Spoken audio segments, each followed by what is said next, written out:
Info, 13h, 14h. Guillaume Lariche. Il est 13h16, merci à vous si vous nous rejoignez à l'instant. C'est le début d'Europe Info avec à vos côtés pour débattre aujourd'hui Guillaume Lariche, Elliot Maman, journaliste et chroniqueur indépendant, Gilles Boutin, journaliste politique et économique au Figaro. Et pour ouvrir le premier quart d'heure de débat de cette émission, une annonce probable de candidature à la présidentielle, celle de Raphaël Glucksmann. Bonjour, oui, parce que je pensais déjà à ce soir 20h, c'est pour ça, mais déjà bonjour Gilles et bonjour Elliot. Je vous ai laissé un souvenir impérissable après hier soir. Effectivement, on s'est vu hier soir. J'ai beaucoup apprécié votre présence et j'adore Merci, aussi Guillaume. quand vous incarnez comme ça face au micro. C'est toujours un plaisir de voir votre pétillance. Je ne sais pas si ça se dit, mais ça se comprend. Probablement.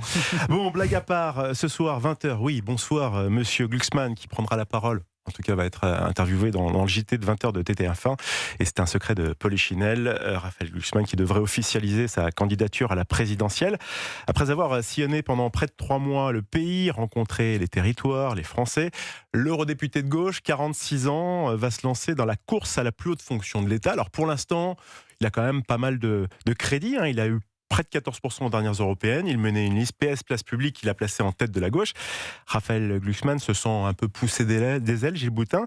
Je suis comptable de l'espoir que j'ai levé, comme il dit. Ça va être la revanche potentielle de Raphaël Glucksmann parce qu'il avait eu une grande déception à l'issue des européennes, effectivement. Il avait fait un bon score, comme vous l'avez rappelé, et il se sentait déjà pousser des ailes en estimant qu'il fallait désormais compter avec lui. Et Olivier Faure l'avait renvoyé dans C22 en lui faisant comprendre que non, ça allait pas se passer comme ça. Olivier Faure était resté le premier secrétaire général du Parti Socialiste et Raphaël Glucksmann devait se contenter de faire vivre sa place publique, qui est une espèce de semi-parti à côté du Parti Socialiste. Donc là, l'enjeu pour lui, c'est de ne pas se prendre un nouveau coup de Trafalgar, que ce soit d'Olivier Faure ou autre. Donc il s'agit de mettre la main sur un parti, s'assurer que ces candidats déclarés qui ne sont vraiment pas des poids lourds tels que Ségolène Royal, qui est sur le retour. Oui, Ségolène Royal, Monsieur Philippe Brun aussi, et puis Jérôme Guedj voilà, aussi. c'est pas des personnalités qui impriment au niveau collectif, au niveau national, donc ça ne devrait pas être trop difficile pour lui a priori. Reste ensuite l'étape suivante, c'est-à-dire de déjouer aussi les coups qui peuvent venir d'autres qui se tiennent en embuscade, comme François Hollande qui attend que le fruit pourrisse si jamais on sent que rien ne se dégage de clair dans le camp social-démocrate. Oui, exactement. Il y a beaucoup de revenants dans cette élection, que ce soit des anciens premiers ministres ou des anciens présidents. Donc, à la fois, il y a un vent d'optimisme, il peut se le permettre, je pense.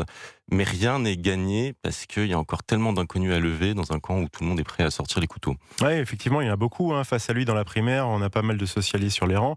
Député Philippe Brun, l'ancienne candidate à la présidentielle, Madame Royal. Et puis, dans la tribune dimanche, le député Jérôme Guedj, je le disais, qui a confirmé aussi sa candidature. Et ça promet donc de défendre les deux piliers de notre identité républicaine, la sécurité sociale et la laïcité. Voilà, mais le principal adversaire, vous l'avez dit, Gilles, de Raphaël Glucksmann, devrait être Olivier Faure. Qu'est-ce que vous en pensez, mon cher Elliot? Qui n'est pas déclaré, on ne sait pas ce que va faire Olivier Faure. Il n'a pas encore fait acte de candidature, effectivement. D'ailleurs, on ne sait pas non plus exactement ce que va faire Raphaël Glucksmann, puisqu'il a toujours essayé d'entretenir un mystère quant à sa véritable volonté de participer à une primaire commune, à un processus de désignation de candidature commune avec les socialistes. Évidemment, c'est vraisemblablement sa méthode privilégiée, puisque là où il avait été très clair, c'était son refus d'avoir une méthode de désignation qui intégrerait notamment les insoumis, mais il n'a pas exactement dit dans quelle mesure il acceptait la main tendue du Conseil national du Parti socialiste jusqu'ici, qui a voté pour qu'il y ait une primaire commune entre socialistes et Place Publique. On aura les modalités qui vont arriver mardi prochain, normalement. Mais vraisemblablement, il devrait l'annoncer même peut-être dès ce soir. Ce qui est indubitable, c'est que d'un point de vue idéologique, il y a bel et bien un espace à gauche pour une formation qui n'est pas la France insoumise, qui n'est pas compatible avec la radicalité qu'incarnent les insoumis. On voit que la ligne de scission se fait au sein de Europe Écologie Les Verts, qui s'appelle d'ailleurs désormais Les Verts tout simplement, puisque Sandrine Rousseau, elle, tend plutôt vers une main tendue en direction des insoumis, tandis que d'autres membres de son parti, alors Marine Tondelier pour des raisons stratégiques et personnelles, Yannick Jadot pour des raisons idéologiques, estiment que si véritablement il devait y avoir une espèce de point d'équilibre à trouver à gauche, il ne serait pas du côté des insoumis, mais plutôt du côté du reste de la gauche. Et d'ailleurs, un dernier point pour montrer à quel point il y a véritablement deux gauches qui, à l'heure actuelle, pour reprendre la formule de Manuel Valls, ne semblent pas réconciliables, c'est que tout à l'heure, Jean-Luc Mélenchon a lancé sa campagne, ou du moins mis un nouveau caillou dans sa campagne en tenant un très grand meeting qui a été retransmis sur la plupart des chaînes On d'information. aura l'occasion de l'écouter pendant cette heure. Oui. Et il a fait huer, moquer, il a imité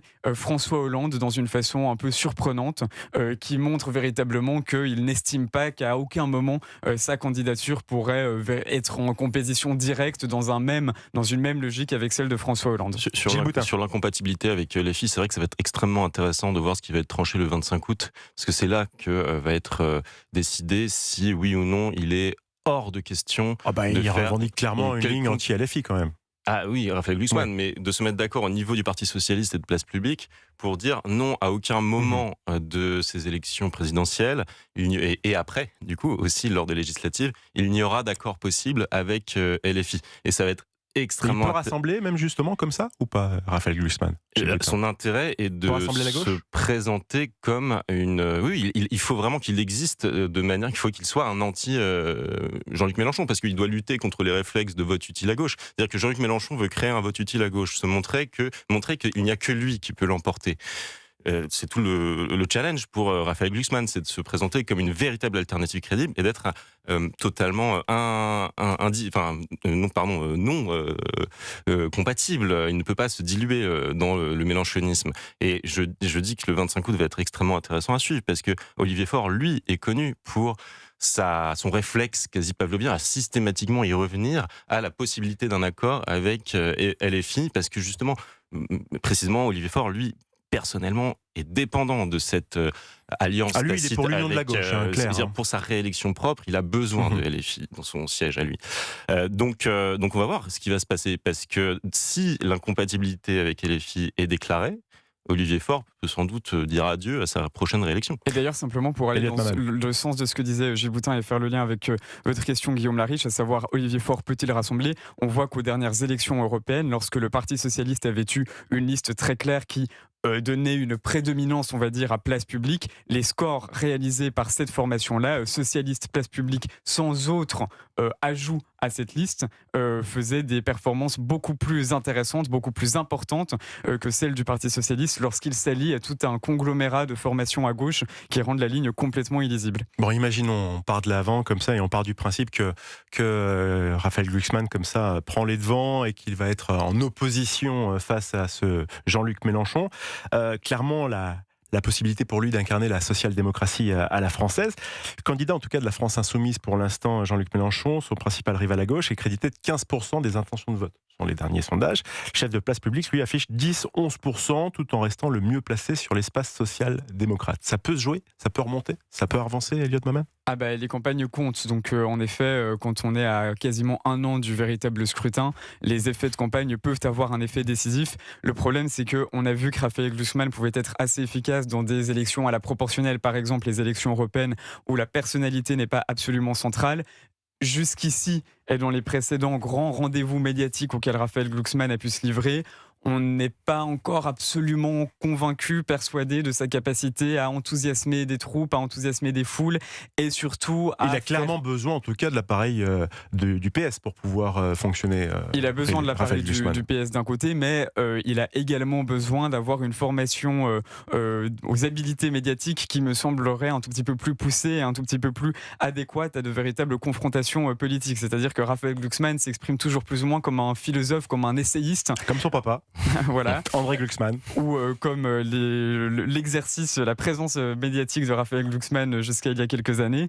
Et manifestement, la mue est un tout petit peu compliquée pour lui. On se rappelle évidemment de son débat face à Éric Zemmour, notamment il y a quelques mois, sur une autre chaîne d'information qui n'avait pas exactement enthousiasmé ceux qui avaient l'impression de pouvoir mettre des espoirs dans la candidature de Raphaël Glucksmann. Donc c'est peut-être aussi ça. Est-ce que la progression de Raphaël Glucksmann peut aller dans un sens positif pour lui? Oui, bien sûr, parce que les campagnes peuvent avoir des effets. Jean-Luc Mélenchon pourrait avoir des nouveaux débordements, même si on voit qu'il essaye de se tempérer un petit peu ces derniers temps dans ses apparences médiatiques. Et Raphaël Glucksmann pourrait donc en profiter, mais ça peut aussi aller dans le sens inverse. Peut-être que Raphaël Glucksmann ne sera pas très habile. Mais il doit d'ailleurs muscler son jeu. Enfin, je suis entièrement d'accord, et c'est à Roland-Garros qu'on va avoir un premier révélateur face à Jean-Luc Mélenchon lors de la REF, qui est l'université l'université, enfin la rentrée officielle tout simplement du MEDEF. Je ne crois pas qu'ils utilisent le terme université qui est plus associé au parti de gauche. Et donc à Roland-Garros vont être réunis tous les décideurs économiques, mais surtout tous les candidats à la présidentielle. Et là, il va y avoir un face-à-face, le premier vrai débat de présidentielle entre Jean-Luc Mélenchon et Raphaël Glucksmann notamment. Et tous les regards sont portés. Les partisans de Raphaël Glucksmann ont un petit peu peur aussi qu'il se fasse bouffer, pour ainsi dire, par un Jean-Luc Mélenchon qui est assez vorace en débat Ouais, qui et qui a des arguments massus, complètement fallacieux sur la dette et autres, ou alors la taxe Glucksmann, complètement fallacieux. Et en face, ça va être très difficile pour Raphaël Glucksmann d'avoir l'air à la fois affirmé et d'opposer une nuance en fait, c'est-à-dire un programme se voulant a priori réaliste et qui ne mettrait pas la France en porte-à-faux avec l'Union européenne. Et Gilles, Raphaël Glucksmann qui appelle à mener ce qu'on appelle la bataille du patriotisme français, mais dans le même temps, il est soupçonné par plusieurs, et c'est certainement l'un des arguments massus, je ne sais pas, mais en tout cas que devrait prononcer Jean-Luc Mélenchon à son égard, c'est un virage vers le centre et une vision sociale libérale de la part de Raphaël Glucksmann. Vous en pensez quoi ? Dans la bouche de Jean-Luc Mélenchon, maître libéral, c'est horrible. Donc forcément... de toute façon, Jean-Luc Mélenchon diabolise toute personnalité qui se positionne en social-démocratie. Enfin, les socialistes doivent déjà s'estimer désolés d'être des socialistes à ses yeux. Donc ils sont déjà suspects de pactiser avec le méchant capital. Donc il va falloir l'assumer, ce positionnement, et être un petit peu disruptif à gauche et oser user de termes qui vont effectivement le différencier de Jean-Luc Mélenchon et dire, écoutez, si Jean-Luc Mélenchon, si en me traitant de libéral, vous voulez dire par là que moi je suis honnête sur les réalités, sur ce qui est possible, alors très bien, appelez-moi ainsi. Ça pourrait être une rhétorique qu'il déploierait. Gilles, Elliott, je vous propose d'écouter justement Jean-Luc Mélenchon, leader des Insoumis, qui était présent aujourd'hui du côté de Châteauneuf-sur-Isère dans la Drôme pour l'université d'été de LFI. Mélenchon qui s'amuse à dresser un portrait d'une France en décrépitude. Notre pays se défait. Ce n'est pas une illusion, c'est cruellement ressenti. Car lorsqu'un État cesse d'assurer les fonctions vitales que la société attend de lui, alors la révolte gronde profondément dans l'esprit public des Français. L'affaire du meurtre de Liana, l'impunité d'Epstein à Paris, l'imprévoyance des incendies, les violences et l'inefficacité policière incontrôlée, la loi a permis de tuer, le retrait des services publics de toute la ruralité, l'endettement spectaculaire sans aucun résultat concret pour vous dans votre vie. Bon, c'est du Mélenchon habituel, classique, Gilles Boutin. Oui, parce qu'on peut énumérer chacun, là je dis dans le désordre, mais sur la dette, Jean-Luc Mélenchon veut tout casser, il veut à la fois, il souhaite ne pas rembourser une partie de la dette, donc ça c'est totalement irresponsable déjà, puisque personne au niveau communautaire ne le laissera faire. Donc il peut souhaiter ce qu'il veut dans son coin, ça ne fonctionnera pas. Et là, pour le coup, les taux vont dévisser, c'est-à-dire que la simple perspective que Jean-Luc Mélenchon soit élu va effrayer tous nos créanciers qui vont avoir peur de ne pas se faire rembourser, tout simplement.